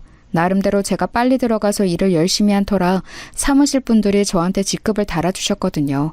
그래서 제가 20 중반에 벌써 대리직함을 달고 있었죠. 제가 돈을 그럭저럭 벌기 시작한 뒤 1년 뒤에는 아버지가 다치셔서 건설 현장직을 그만두시고 고물을 주어서 집안 경제에 보태고 계셨어요. 그래도 제가 대리인지라 돈이 많이 쪼들리지는 않았죠. 그 사람은 계약직으로 좀 불안정한 위치긴 했지만 그래도 나름 성실하게 일을 해주어서 가까워지기 시작했어요. 둘이 같이 사무실에 남아서 같은 일을 함께 나눠서 하다 보니 심리적으로도 가까워졌고 점점 더 호감이 쌓여서 결국 결혼까지 가게 되었죠. 사촌 오빠는 어쩐지 그 사람을 그리 좋아하지 않는 것 같았지만 제가 좋다고 하니까 별말 없이 그러냐고만 했어요. 아버지야 제가 좋다는 사람이면 거의 무조건 좋다면서 오케이 하시는 분이었고요. 사무실 사람들 축하를 한껏 받으면서 결혼한 후 남편은 직장을 옮겼어요. 아내하고 같은 사무실, 게다가 아내가 직급이 높은 곳에서 일하는 게 조금 어색하다는 이유에서였지요. 그리고 나서 얼마 있지 않아 제가 임신했고 남편은 제게 직장을 그만두는 게 어떠냐는 제의를 해왔어요. 내가 직장 그만두면 우리 벌이가 괜찮을까? 우리 애 태어나면 돈 많이 들어갈 텐데. 상관없어. 야, 내가 우리 가족도 못 먹여 살린 남자 같아? 네가 직급 잠깐 높았다고 나 무시하지 마. 남편은 장난스럽게 말하기는 했지만 자기 무시하지 말라면서 저한테 퉁박을 주고는 했죠. 원래부터 자기가 저보다 직급이 낮았던 것을 그리 좋아하지 않았던 터라 저는 그럴 때면 얌전히 입을 다물고는 했어요. 굳이 집안에 분란을 일으키는 게 좋지 않을 것 같기도 했거든요. 저는 아버지와 어머니가 워낙 금술이 좋으셨기도 해서 부부간에는 목소리도 높이지 않는 거라고 생각하고 있었어요. 그래서 남편의 말을 따라서 사무실도 그만 나가게 되었습니다. 사촌 오빠는 상당히 걱정하는 눈치였지만 그래도 별말은 하지 않은 채 무슨 일 있으면 꼭 오빠한테 연락하라는 말 한마디만 했죠. 뭐 다 좋았습니다. 남편은 그래도 작은 직장이라도 다니고 있었고 저는 임신해서 몇 개월 뒤면 아이를 낳을 상태였으니까요. 그런데 문제는 따로 있었습니다. 남편이 이제 돈을 모아야겠다. 월세 아끼자면서 시댁하고 합가를 하자고 했거든요. 저는 그게 정말로 끔찍하게 싫었는데도 말이죠. 저희 시댁은 시어머니하고 시누이가 있었습니다. 시어머니는 굉장히 욕심이 많다고 해야 할까요? 뭔가 자식들한테 바라는 게 많은 사람이었어요. 시누이는 새침해서 말이 없고 속도 모르겠는 사람이었고요. 시아버지는 일찌감치 돌아가셔서 시어머니가 기르셨다는데 그래서인지 남편도 시어머니 말을 너무 잘 들었어요. 이번 합가 역시도 시어머니가 뭐하러 따로 사냐고 어차피 애도 나올 건데 들어와 살라고 해서 벌어진 일이었죠. 합가 이야기가 나온 날 처음으로 남편하고 싸웠습니다. 왜 합가처럼 중요한 일을 나하고 상의도 없이 정하냐고 화를 냈더니 남편은 어디서 여편녀가 남편한테 덤비고 말대꾸를 하냐고 화를 내더라고요. 저는 그동안 싸우기 싫어서 말대꾸를 안 한 거지 남편이 한일 같아서 안 한 건 아니었습니다. 그래서 그날 정말 대판 싸우게 되었죠. 남편은 그동안 얌전한 줄 알았던 제가 그렇게 들이받으면서 싸우자고 덤비니까 좀 놀랐던 모양이에요. 합가가 그렇게 싫으냐고 하면서 그래도 자기 어머니가 아이 봐줄 거니까 훨씬 낫지 않냐고 저를 살살 구슬렸지요. 저는 정말 들은 척도 하고 싶지 않았는데 사실 생각해보니까 제가 친정 어머니도 없는 상황에서 아이를 낳으면 기댈 수 있는 곳이 시어머니밖에 없는 거예요. 가만히 고민해보니까 아무래도 시어머니가 애를 봐주시기는 해야 할 것 같아서 어쩔 수 없이 남편 말을 따라서 합가를 하게 되었죠. 예, 그런데 정말 실수였습니다. 아마 결혼하신 분들은 다들 아시겠죠? 시댁에 합가해서 사는 게 어떤 의미인지요. 하지만 저는 그때 너무 어렸고 제대로 결혼 생활이라는 것에 대해서 알기도 전이라서 감도 잡지 못했어요. 미리 알았다면 절대 합가하지 않았을 거예요. 저희는 혼수로 마련했던 가구들을 시댁으로 전부 가지고 들어갔습니다. 시댁은 단독주택이었는데 다행히도 아파트보다는 넓었어요. 방은 4개였고 그중 하나가 저희가 살기로 했습니다.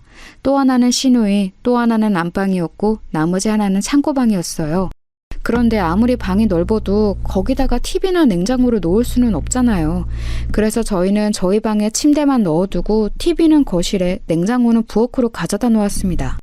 시댁의 낡은 냉장고 옆에 저희 새 냉장고가 들어서니까 부엌이 엄청 좁아지더라고요. 시어머니는 댁에서 원래 쓰던 냉장고는 버릴 생각이 없다면서 네 혼수 살림 내가 빼앗아 쓰지 않을 테니 안심해라 라면서 말씀하셨죠. 그런데 그 말투가 너무 비웃는 것 같다고 해야 할지 비꼬는 것 같다고 해야 할지 별로 좋은 느낌이 아니었어요. 원래도 시어머니 인상이 좋지는 않았어요. 상견례 때부터 이미 저한테 시어머니한테는 한 달에 용돈을 기본 50만 원 이상을 줘야 하는 거라고 설교를 하시지 않나. 원래 시집 올 때는 시댁에 가져올 선물도 혼수만큼 가져와야 하는 거라고 말씀하시질 않나. 저희 집이 사정이 좋지 않아 그저 잘 봐달라는 뜻으로 아버지가 문제 삼고 넘어가지 않으셨는데 말이죠. 저희가 합가한 이후에 이런 상황이 더 심해지면 심해졌지 덜해지지는 않았어요. 애초에 합가한 것 자체가 시어머니 주장에 따른 거더라고요. 시어머니는 따로 살면 돈만 더 든다고 차라리 합가해서 살면서 그 돈을 자기한테 달라고 하셨고요. 게다가 자기 아들이 며느리 남편이 되어서 마치 빼앗긴 것 같아 기분 나쁘다며 자기 옆에 두고 내 아들도 아들로 두고 며느리도 자기 딸처럼 데리고 있고 싶다고 하셨는데 당연히 어느 시어머니가 며느리를 자기 딸처럼 데리고 있을까요? 노예만 아니면 다행이죠. 게다가 제가 일을 그만둔 게 아주 좋은 먹잇감이 되었어요. 시어머니는 집에서 있는 가정주부가 대체 뭐 하는 거냐, 너 집안일 처음부터 다시 배워야 한다면서 저를 구박하기 시작하셨습니다. 제가 어릴 때부터 동생 챙기면서 일하던 터라 집안일을 아주 못하진 않았어요. 물론 몇십 년 경력의 가정주부인 시어머니가 보시기에는 좀 모자란 면이 있을 수 있었겠죠. 하지만 그렇게까지 저를 타박하고 화를 내실 정도는 아니었을 텐데 저한테 그렇게 화를 내고 꾸짖으셨어요. 처음부터 끝까지 그랬었죠. 냉장고에 음식 재료를 손질해서 보관하는 법부터 설거지한 그릇을 엎어놓는 방향까지 잔소리를 하셨어요. 그런 식으로 하면 재료가 금방 상한다느니, 과일은 그렇게까지 씻을 필요 없다느니, 설거지 그릇은 닦아서 바로 물기 말려 넣어둬야 한다느니, 아니 그렇게 하지 않아도 저희 집안일 제대로 돌아갔었거든요. 하지만 합가해서 시댁에 신세지고 있으니 너는 내 말에 따라야 한다는 듯한 말투셨어요. 사실 제가 합가하고 싶어서 한 게 아니라 시어머니 말을 따른 것뿐이었거든요. 제가 직장 그만두고서 남편 외벌이라 돈이 좀 모자라기는 했어도 살려면 살 수 있는 상황이었어요. 그런데 시어머니가 합가를 하자마자 그런 식으로 나오시니까 제가 너무 스트레스를 받았습니다. 시어머니는 제가 임신을 한 상태든 아닌 듯 상관없다는 투로 저한테 집안일을 시키고 구박을 하셨었지요. 남편한테 하소연을 해봐도 듣기만 할 뿐 결국 결론은 네가 참아라 여서 더 화만 날 뿐이었어요. 남편은 이제 결혼해서 제가 임신까지 했으니 어쩔 거냐는 듯한 태도여서 더 분노가 속에 쌓였죠. 그렇다고 친정에 말할 수도 없었어요. 친정아버지는 고물을 주워다가 집안에 보태고 계셨고 동생은 역시 사촌오빠가 소개해준 일자리에 들어가서 일을 막 배우고 있는 참이었고요. 두 사람은 자기 삶을 꾸리기에도 바쁜 터라 제가 뭐라고 걱정을 더 보탤 수가 없었죠. 친정어머니라도 계시다면 제가 조금 더 이야기를 하기 수월했겠지만 어머니는 돌아가신 지 오래되었으니 뭐 어쩔 도리가 없었거든요. 사실 합가를 했다고 해서 돈이 덜 드는 것도 아니었어요. 시어머니는 함께 사니까 당연히 시장도 제가 봐와야 한다고 주장하셨고 생활비도 내놔야 한다고 하시더군요. 한 달에 5, 60만 원씩 생돈으로 시어머니께 드리고 게다가 기타 시장을 보는 돈도 전부 남편 월급에서 나가니까 이건 따로 살 때나 합가해서 살 때나 생활비는 거의 비슷하게 들어갔어요. 어차피 월세도 시어머니께 드리는 만큼 들어갔으니까요. 그런데 저는 스트레스를 몇 배로 받고 도리어 생활의 질은 뚝뚝 떨어져 갔죠. 시어머니만 문제였던 것은 아니었습니다. 시누이는 새침하고 처음에는 아예 저하고 얼굴을 제대로 볼 생각도 하지 않았어요. 시누이는 대학에서 공부하는 사람이었고 고졸에 불과한 제가 상당히 바보 같아 보였던 것 같습니다. 남편도 고졸이기는 했는데 그래서인지 시누이한테 쩔쩔맸어요.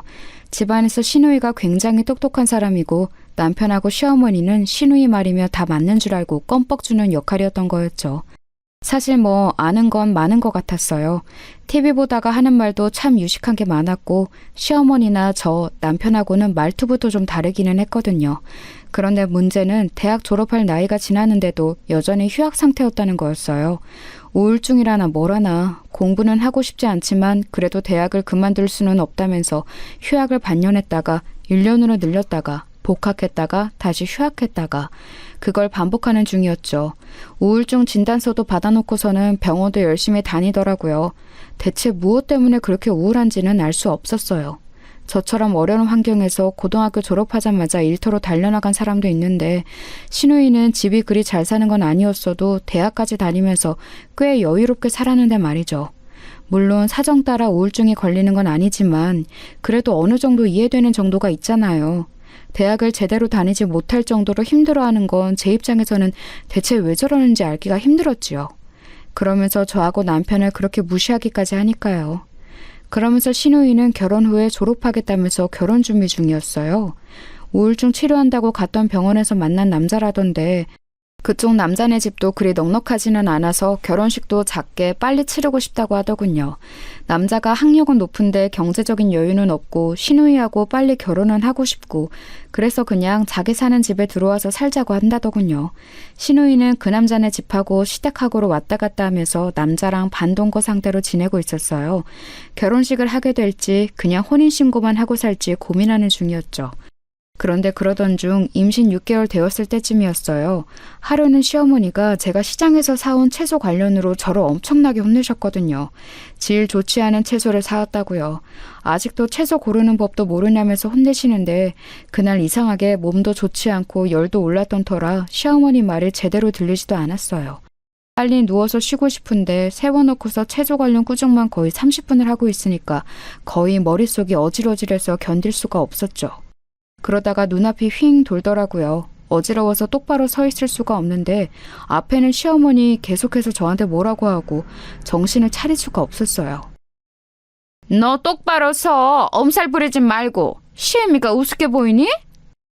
제가 휘청거리자 시어머니가 소리를 지르셨어요. 저는 정말로 엄살이 아닌데 엄살 부리지 말라면서 계속해서 큰 소리를 내셨죠. 머리는 울리고 눈앞은 돌고 그러다가 제가 쓰러졌어요. 저도 쓰러지면서 정신을 잃었기 때문에 정확히 제가 어떻게 되었는지는 알지 못합니다. 그런데 눈을 감았다가 뜨니 병원이더라고요. 처음에는 흰 천장만 보여서 제가 어떻게 되었는지도 몰랐어요. 어머니? 이게 대체... 너 어지러우면 빨리 말을 했어야지. 나만 나쁜 사람을 만들고. 시야에 나타난 시어머니가 대뜸 저한테 화를 내기 시작했습니다. 옆에서 의료진이 다가와 말리더라고요. 그러더니 안타깝다는 얼굴로 이것저것 저한테 물어보고 체크를 하더니 제가 유산했음을 알려왔습니다. 순간 정신이 멍하더군요. 저는 결혼 생활이 행복하지 않았지만 그래도 제가 곧 아이를 낳으면 그 예쁜 아이를 제 품에 안고 기를 생각으로 참고 지내고 있었어요. 저는 정상적인 가정에서 제 아이를 행복하게 해주고 싶었거든요. 그런데 그렇게 쓰러져서 유산하다니 정말 상상도 못했던 일이었습니다. 그나마 바로 쓰러지던 순간에 시어머니가 옆에 있어서 하혈하는 것을 보고 응급차를 불러서 다행이기는 했어요. 그 덕분에 몸은 많이 상하지 않을 수 있었죠. 하지만 임신 6개월 차에 아이를 잃은 슬픔은 정말 견뎌내기 어려웠습니다. 그때는 남편도 많이 슬퍼했어요. 남편도 아이가 곧 태어날 거라는 기대에 부풀어 있었기 때문이었죠. 어쨌든 우리의 한 가정이 완성된다는 기대가 있었으니까요. 그래서인지 남편은 저를 위로하려고 올해 여름 휴가를 가자는 말을 꺼냈어요. 원래 어디 놀러 가자는 말을 아예 안 하는 사람이었기 때문에 무척 의외였지요. 이래저래 돈도 부족하고 아이 키우려면 아껴야 한다면서 언제나 집에만 있었거든요. 하지만 이번에는 그래 유산도 했는데 기분 전환이라도 하자 싶어서 동의했습니다. 시어머니는 저희 부부가 여름 휴가를 간다고 하니까 그거 자체도 아주 못마땅해 하셨어요. 당연히 본인도 데리고 가는 줄 알고 있었는데 남편이 조심스럽게 우리끼리만 간다고 말을 했더니 눈을 도끼 눈으로 뜨시더군요. 하지만 시어머니한테도 유산의 책임이 있다고 생각했던 저는 당시 시어머니한테 감정이 무척 안 좋았어요. 남편도 그걸 알고 있었고 그래서 시어머니와 같이 휴가를 가지는 못한다는 것도 알았었죠. 저희는 기분 나빠하는 시어머니를 뒤에 두고서 휴가를 떠났어요. 여름 휴가라고 해봤자 저희가 그렇게 넉넉하지 못했기 때문에 그냥 국내 여행이었죠. 제주도도 아니고 저 밑에 남해 쪽으로 가서 한 4박 5일 쉬다가 올라왔어요. 차가 없던 시절이라 많이 돌아다니지도 못했지만 그래도 시댁에서 떨어져서 며칠 시어머니 얼굴을 안 보니까 나름대로 신선하더라고요. 남편도 오랜만에 제 눈치를 보면서 제게 맞춰주었고요. 그런데 문제는 이제 돌아왔을 때 생겨 있었죠.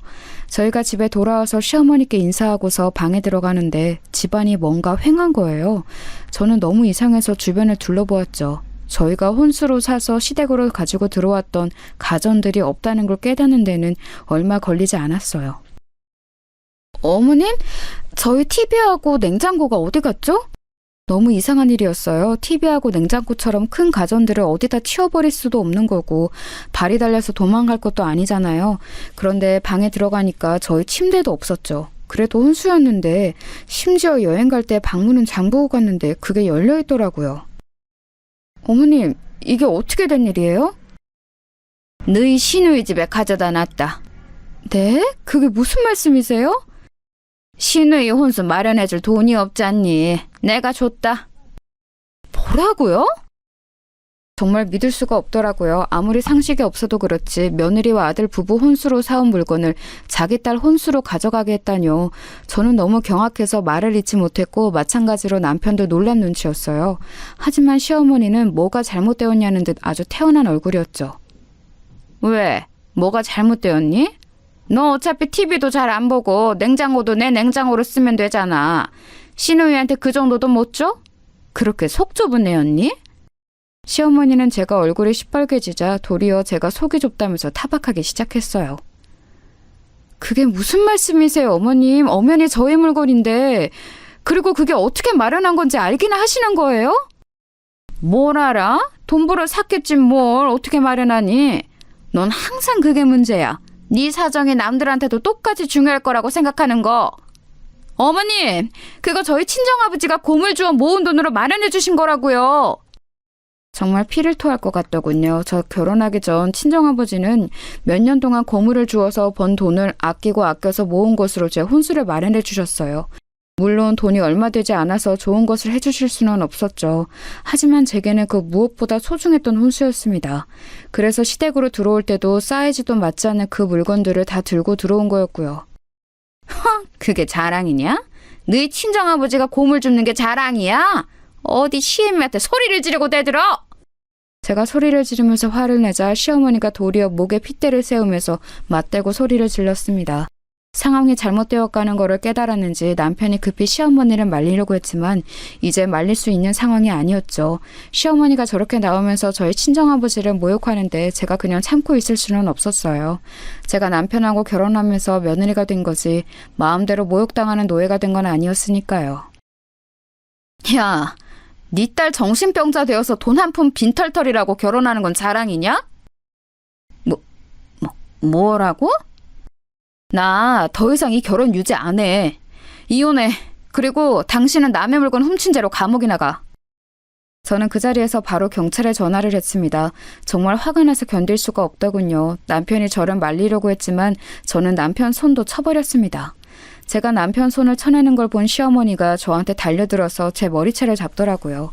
그래서 저도 옳다구나 하고 시어머니 뺨을 쳐버렸습니다. 제대로 후려갈겼더니 시어머니가 저 멀리 휘청거리면서 멀어졌고 남편이 또 눈이 돌아서 미쳤냐며 제 몸을 밀어젖히더군요. 남자가 미는 건 또 다르잖아요. 저는 거의 뒤로 휘청거리면서 밀려나는데 남편이 다시 한번 제 옷을 쥐고서 막 멱살을 잡고 흔들어댔습니다. 자기 어머니를 때렸다고 붕괴하면서요.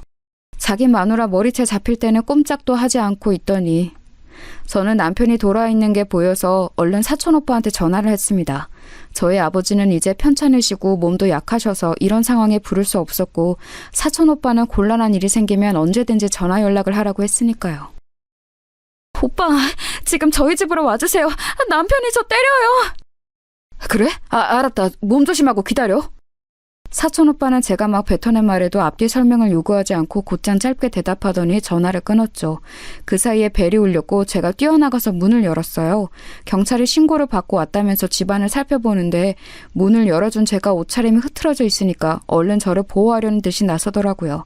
그럴 수밖에 없는 게 시어머니가 제 머리채를 잡아서 머리가 산발이었고 남편이 제 멱살을 잡아서 옷이 다 늘어나 있었거든요. 누가 봐도 가정폭력이라도 당한 듯한 모양새였죠. 아니, 별일 아닙니다. 경찰분들 그냥 돌아가셔도 됩니다. 아니요, 저희가 신고받고 왔으니 그냥 갈 수는 없습니다. 그리고 이 여성분 지금 좀 위험한 상황이셨던 것 같은데요. 신고하신 분이 누구시죠? 저예요. 잘 찾아오셨어요. 저 좀 보호해주세요. 저는 얼른 경찰들 뒤로 숨었습니다. 졸지에 가정폭력범으로 몰리게 된 남편과 시어머니가 난처한 얼굴이 되었죠. 아니, 가정폭력범으로 몰리는 게 아니라 그냥 그거였어요. 둘이서 저 하나를 상대로 머리채를 잡고 멱살을 잡았으니까요.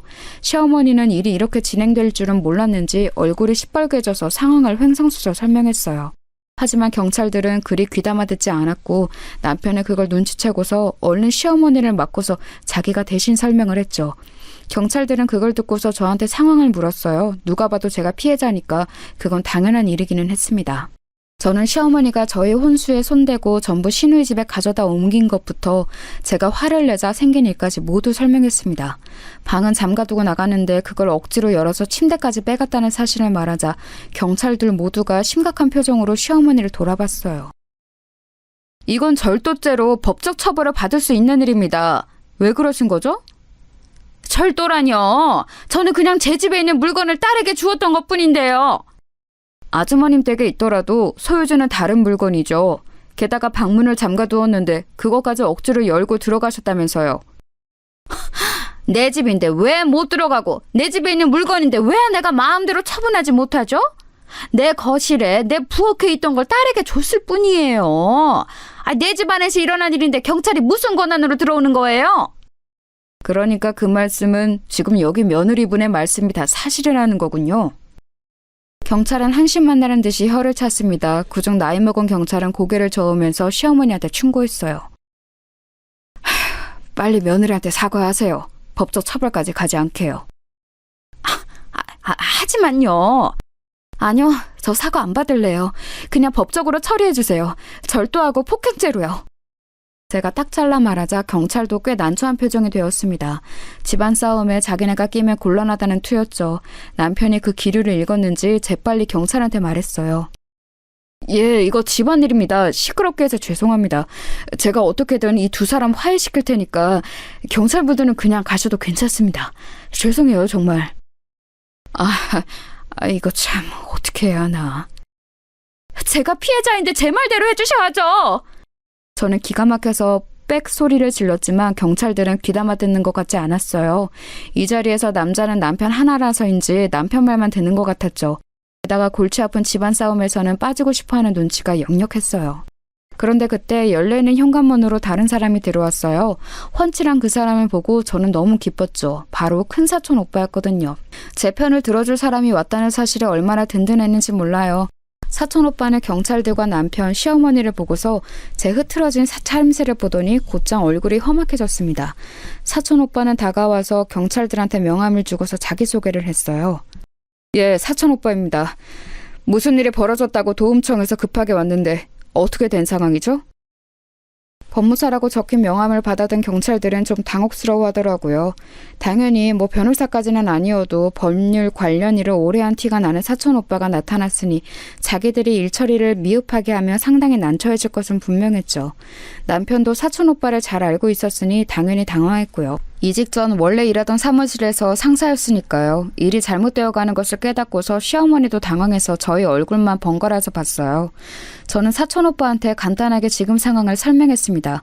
그 이야기를 들으면서 사촌 오빠의 얼굴이 점점 더 험악해져 갔고 심지어 저희 아버지가 고물을 모아 사주신 혼수를 시누이한테 멋대로 주었다는 이야기에 정말 화가 많이 난 얼굴이 되었는데요.